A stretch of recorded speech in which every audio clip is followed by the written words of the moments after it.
عليكم ورحمة الله وبركاته. بسم الله الرحمن الرحيم.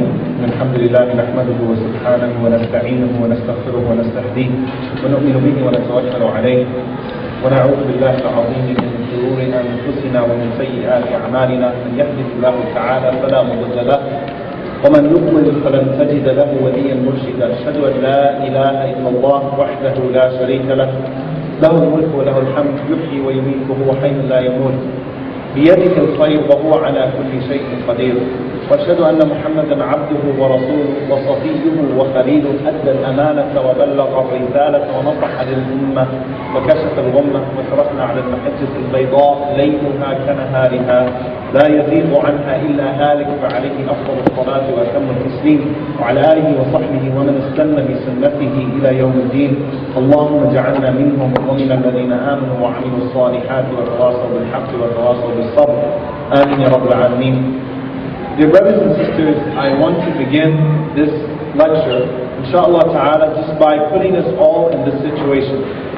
Allah subhanahu wa ta'ala tells us about the final moments on the Day of Judgment, when everything has been decreed already.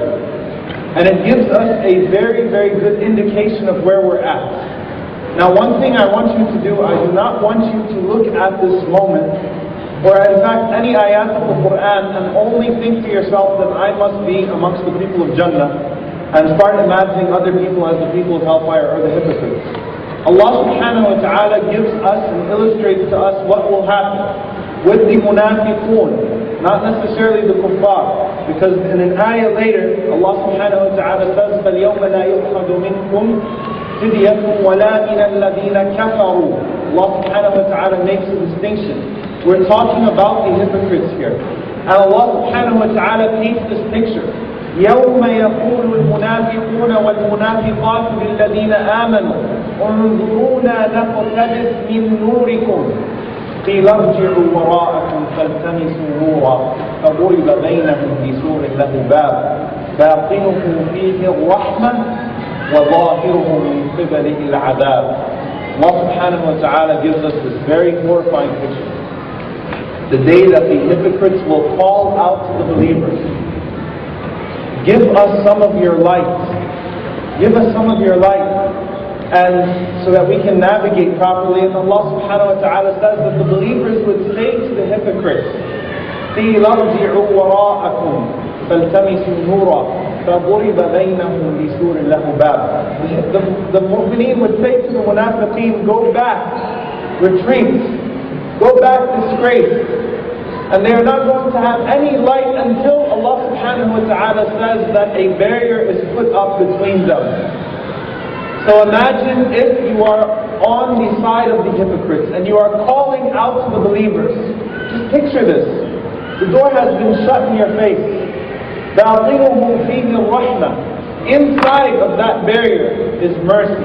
Outside of it, there's nothing but punishment. يُنَادُونَهُمْ أَلَمْ نَكُنْ مَعَكُمْ.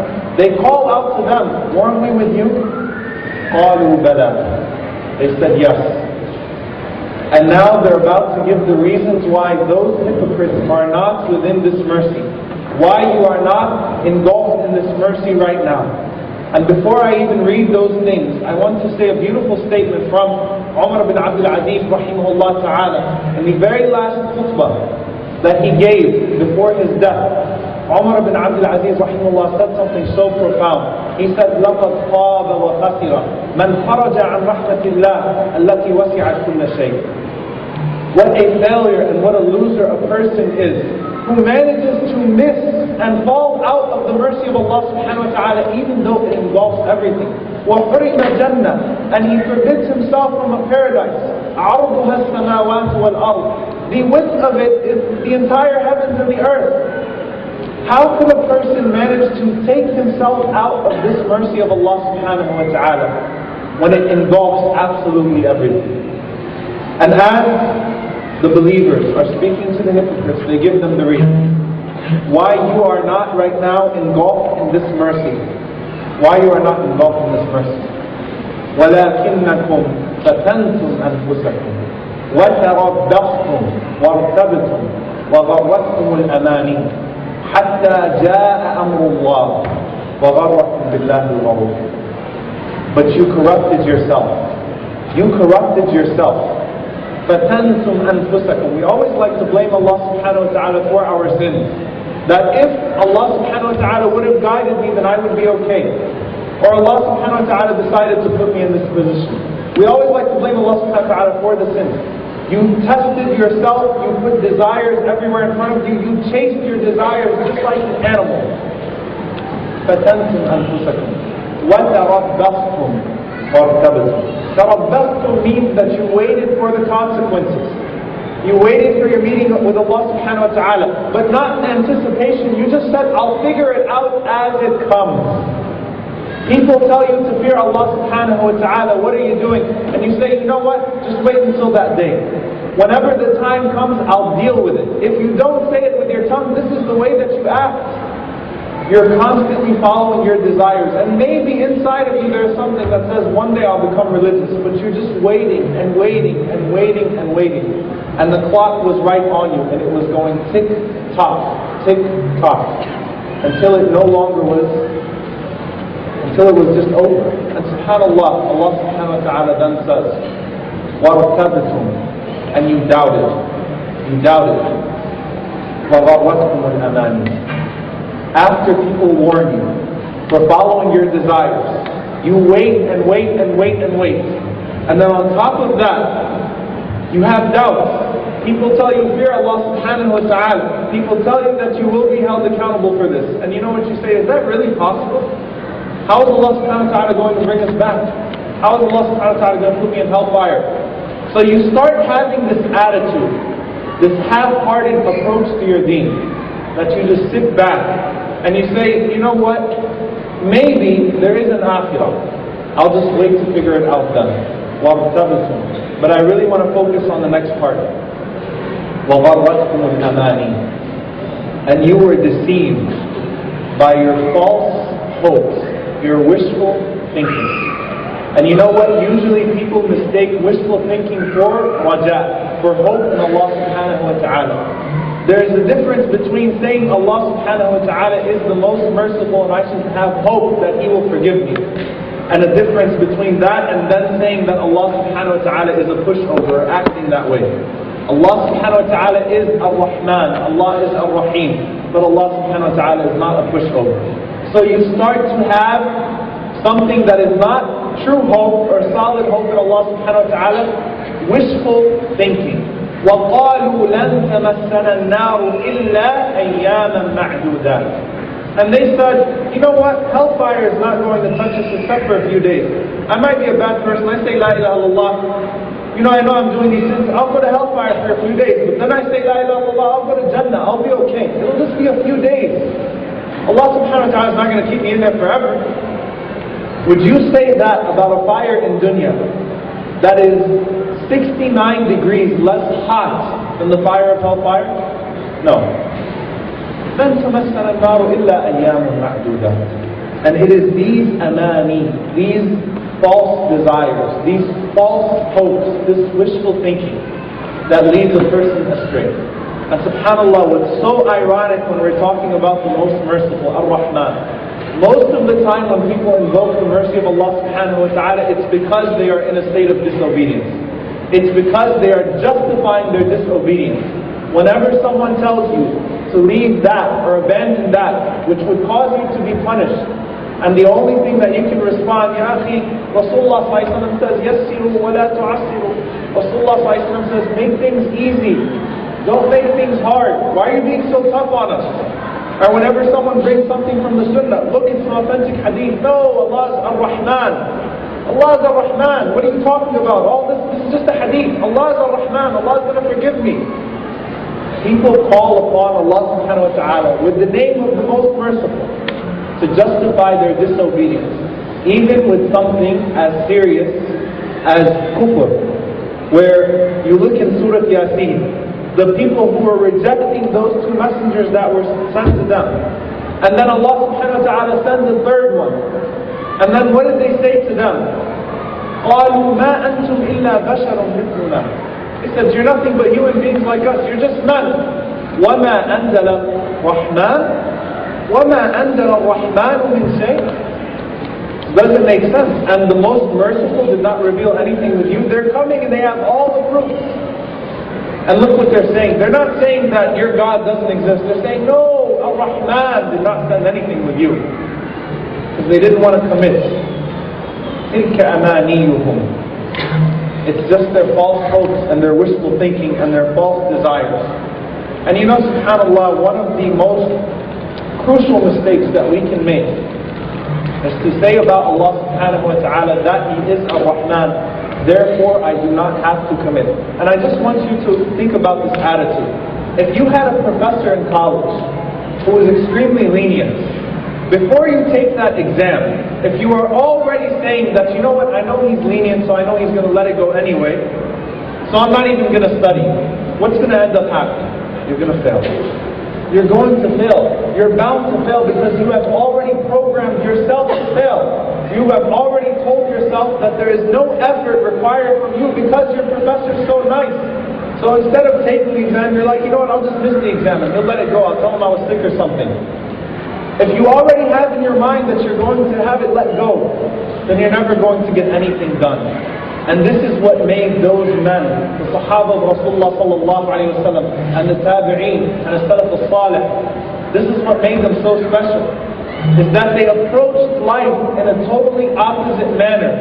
You look at Omar ibn Abdul Aziz rahimahullah ta'ala, and the great scholar, Imam Hassan al-Basri rahimahullah, that Shaykh Abu Zayd was talking about in the first lecture, and you listen to the statement from Ali ibn Zayd rahimahullah ta'ala, who says, عرفت رجلين, I knew two men in my life, خلق ليكون من أهل الجنة. They were created for paradise. Can you imagine? They were created for paradise. You look at these two men and you say, they were created for Jannah. They were made for Jannah. But with that in mind, كان يظنان أن النار قد خلقت لهما. They used to act as if hellfire was created just for them. They were created for Jannah, and they acted as if hellfire was created for them. Now, this does not mean, again, that we should despair, because the greatest crime is to despair. But dear brothers and sisters, Al-Imam al-Qayyim rahimahullah says that the mu'min lives with two wings, al-khawf wal-raja. Fear and hope. There has to be a healthy balance.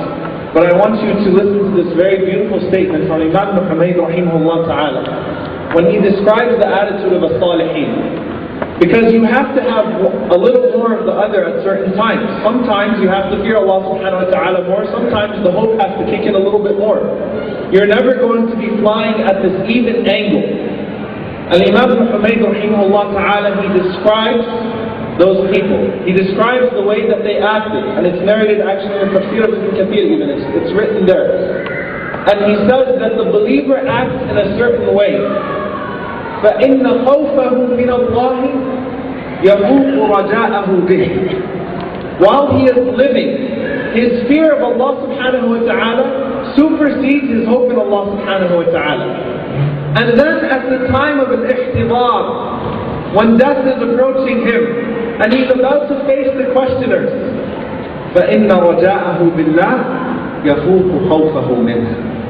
His hope in Allah subhanahu wa ta'ala has superseded his fear from Allah subhanahu wa ta'ala.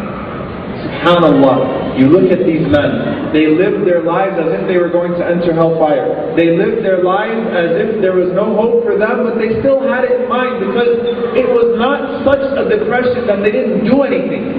That's when there is no hope in Allah subhanahu wa ta'ala whatsoever, that I'm just going to sit back and wait for hellfire. Instead, they acted as if their efforts would never be accepted, and then in the end of their lives, why do you always hear about the Salihin having beautiful deaths? Why do you always hear about their faces lighting up at the time of death? Umar ibn Abdul Aziz, who feared Allah subhanahu wa ta'ala that much, what does he do at the time of his death? He tells his family to leave. He feels something special is happening. And they can hear him saying inside the room, مَرْحَبًا بِهَذِهِ الْوُجُوهِ الَّتِي لَيْسَتْ بِوُجُوهِ إِنسٌ وَلَا جَانٌ. Welcome to these beautiful bright faces that don't belong to human beings or jinn. And then he starts to recite to Allah subhanahu wa ta'ala the words of Allah subhanahu wa ta'ala, تِلْكَ الدَّارُ الْآخِرَةِ نَجْعَلُهَا لِلَّذِينَ لَا يُرِيدُونَ عُلُوًّا فِي الْأَرْضِ وَلَا فَسَادًا.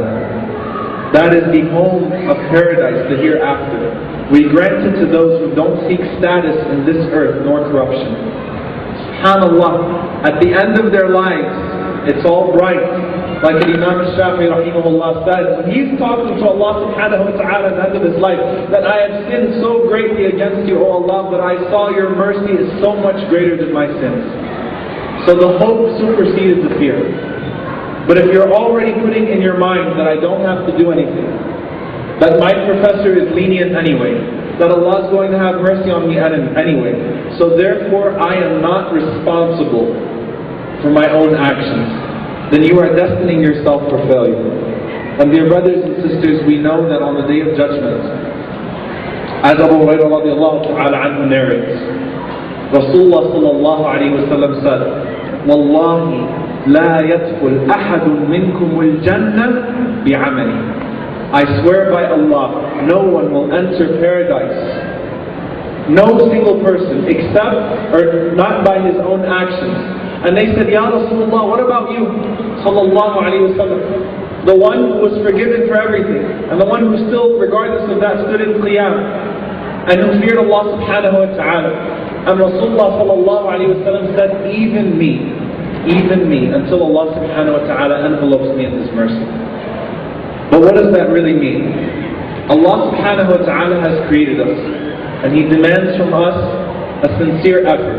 And you know, if you have little kids, and the little kid brings home a card that he made out of construction paper and it's all tacky and falling apart and the glue is showing everywhere, the parents are still going to love that card, because they know that that child put his heart into it. The parent is not going to say, this is tacky, why don't you go to Michael's, or why don't you go to this arts and crafts store and buy some better material? Because you are not offering these actions to Allah subhanahu wa ta'ala because Allah subhanahu wa ta'ala needs them from you. You are offering them up, hoping that Allah subhanahu wa ta'ala will accept them and accept the sincerity within them. And as a result will show mercy upon you and enter you into paradise, inshaAllah ta'ala. But I want to end just with one thing. One point.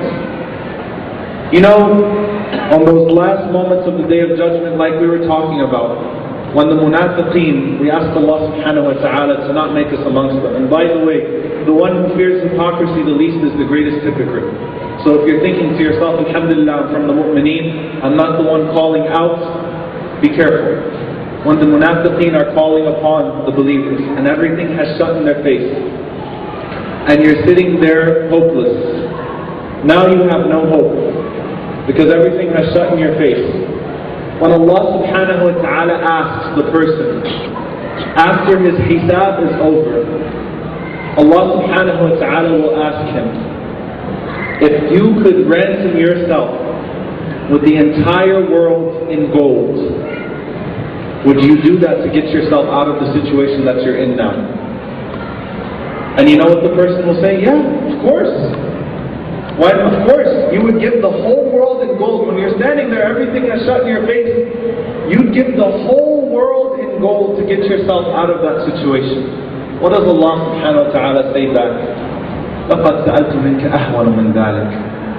I asked you for so much less than that. Allah subhanahu wa ta'ala did not ask us to be monks. He just asked us not to commit zina. Allah subhanahu wa ta'ala did not ask us to listen to Quran 24/7. He ordered us to recite it. But He didn't ask us to sit there and recite it 24/7 without break or exception. But He asks you not to listen to Sultul Shaytan. Allah subhanahu wa ta'ala did not ask you for anything that was impossible for you. Very small things. Al-aslu fil ashya al-ibaha. Go ahead and do anything that you want. And just don't mess with those things that Allah subhanahu wa ta'ala has prohibited for you, and cause yourself to miss a mercy of Allah subhanahu wa ta'ala that has engulfed all things, and to miss a Jannah that is wider than the heavens and the earth. But who are we really following when we do that? In the end of those words that the believers say to the hypocrites, وغرتكم الأماني حتى جاء أمر الله وغركم بالله الغرور. And al-gharur, the deceiver, puts you in a situation of self-deception. You know, Shaykhna Muhammad Iqbal Nadvi, he mentioned something very beautiful, that the crime of the kuffar is that they despaired from the mercy of Allah subhanahu wa ta'ala. You know what the crime of Iblis is, the deceiver? Ablasa, Shaytan. Shaytan, the name Shaytan comes from Shafara. Shafara al-birru. This is the way the Arabs used to use it. He distanced himself. Dug himself deeper and deeper and deeper and deeper. Ablasa, he despaired from the mercy of Allah subhanahu wa ta'ala completely, until he pushed himself away. If you could ask Iblis a question, what would you ask him? I want you to imagine that you could interview Iblis, the most hated creation of Allah subhanahu wa ta'ala, the greatest enemy of Allah subhanahu wa ta'ala, the one who will be punished forever in hellfire. What caused you to do it? You were at the top of your game. You were a righteous worshipper. You were already in Jannah. You tasted the sweetness of paradise. How did you get yourself in this situation? He disobeyed Allah subhanahu wa ta'ala. So did Adam alayhi salam. But what's the difference, as Imam al-Jawzi rahimahullah says, between Adam alayhi salam and Iblis in that situation? Think about it. And then Imam al-Jawzi rahimahullah actually entertains this thought. Would Allah subhanahu wa ta'ala have forgiven Iblis if he would have turned to Allah subhanahu wa ta'ala and made istighfar and said, I got a little arrogant, I got caught up, forgive me, O Allah? Allah would have forgiven him. Subhanallah, Allah subhanahu wa ta'ala would have forgiven Iblis even after he says, بِمَا أَغْوَيْتَنِي بِعِزَّتِكَ, when he goes so foul that he starts to swear by the honor of Allah subhanahu wa ta'ala that I'm going to lead everyone astray. Allah subhanahu wa ta'ala would forgive anyone who turns to him. Iblis was at the top of his game. He made a mistake. Instead of repenting from that mistake, like Adam alayhi salam, what did Adam alayhi salam do? رَبَّنَا ظَلَمْنَا أَنفُسَنَا وَإِن لَمْ تَغْفِرْ لَنَا وَتَرْحَمْنَا لَنَكُونَنَّ مِنَ الْخَاسِرِينَ. Oh Allah, we have wronged ourselves, so if you don't forgive us and show mercy to us, then we will be from amongst the losers. And what does Allah subhanahu wa ta'ala say? فَتَابَ عَلَيْهِ. Allah forgave him. Allah accepted his repentance. The difference between Adam alayhi salam and Iblis, they both disobeyed Allah subhanahu wa ta'ala in that series of events. Adam alayhi salam immediately turned back. Iblis just kept digging himself deeper and deeper and deeper and deeper. And he still, the shaitan, digs himself deeper and deeper and deeper and deeper, to the point that he just despaired from the mercy of Allah subhanahu wa ta'ala. And that is his crime. He despaired from the mercy of Allah subhanahu wa ta'ala, and he's trying to get each and every single one of us to do the same. And Allah subhanahu wa ta'ala mentions to us, after it's all said and done, after the door has shut in your face, after Allah subhanahu wa ta'ala has said to you, I ask you for so much less than that, who stands up to give a khutbah? وَقَالَ الشَّيْطَانُ لَمَّا قُضِيَ الْأَمْرُ. Now it's Shaitan's turn. And he stands up to speak to all of those hopeless cronies. إِنَّ اللَّهَ وَعَدَكُمْ وَعْدَ الْحَقِّ. Allah made you a true promise. وَوَعَدْتُكُمْ فَأَخْلَفْتُكُمْ. And I made you a promise too, but I went back on my promise. Allah subhanahu wa ta'ala has promised the believers Jannah. And He did not need to do that. One of the greatest aspects of His mercy is that Allah subhanahu wa ta'ala did not just create us to serve Him and then we get no benefits in return. The Creator owes nothing to the creation. Allah subhanahu wa ta'ala, even with that, created a Jannah, created a paradise where we could live out our desires and live eternity and happiness. He promised it. كُلَّ أُمَّتِي يَدْخُلُونَ الْجَنَّةَ إِلَّا مَنْ أَبَى. Rasulullah says, everyone in my ummah will enter paradise except the one who refuses. All you have to do, don't screw it up. It's that easy. Don't screw it up. Just stay away from what Allah subhanahu wa ta'ala prohibited. And whenever you fall, then turn back to Allah subhanahu wa ta'ala in mercy. And that's exactly what Allah subhanahu wa ta'ala wants. Because you know what? Allah subhanahu wa ta'ala has said to Rasulullah sallallahu alayhi wa sallam that if we were not to sin, Allah subhanahu wa ta'ala would take us all away and replace us with a people who would sin and then turn back to Allah subhanahu wa ta'ala so that He could forgive them. Allah wants to forgive, and Allah has made His promise. Every moment of your life, you have the words of Allah subhanahu wa ta'ala coming in from one ear, and then you have Sawt al-Shaytan in the other ear. Promise here, promise there. Allah promising you that which you can't see right now. But just forego these minor pleasures, and Allah subhanahu wa ta'ala will grant you so much greater. And Shaytan is promising you something that's immediate and manifest in front of your face. But the point is, don't despair from the mercy of Allah subhanahu wa ta'ala. Make your effort, and insha'Allah ta'ala, through efforts like this beautiful conference by YM, may Allah subhanahu wa ta'ala bless them. Usually conferences are just a bunch of intellectual playgrounds and amusements about how the American Muslim Ummah should be. Akhirah. Wallahi, I love it. May Allah subhanahu wa ta'ala reward all of you. May Allah subhanahu wa ta'ala reward YM for this amazing conference. And may Allah subhanahu wa ta'ala allow us all to leave here with something new, with a renewed commitment to Allah subhanahu wa ta'ala, that we will try our best, and then at the end of our lives we will know, insha'Allah ta'ala, that Allah's mercy is so much greater than our deficiencies. Allahumma ameen. Jazakum Allah khair. Aqulu qawli hadha wa astaghfirullah li wa lakum. Assalamu alaikum wa rahmatullahi wa barakatuh. Allahu Akbar. Allahu Akbar. Jazakumullah khairan to all of our speakers. May Allah subhanahu wa ta'ala protect them, preserve them, increase them in this life and in the hereafter. May Allah subhanahu wa ta'ala give us the ability to act and benefit from the material that we've learned here today, inshallah ta'ala. We're going to take a few questions, and before we do that, I just want to give a quick reminder. There's going to be a workshop, Faith the Verb. It's a youth leadership workshop. It will be in the Marriott room A and B. There's a qira'ah competition. You can get more information on that from the YM booth. It's going to be from 4:15 to 5:15 in the main hall upstairs. I'm going to request that the speakers summarize the question and try to answer it as quickly as possible. Please, 30 seconds, 25 seconds.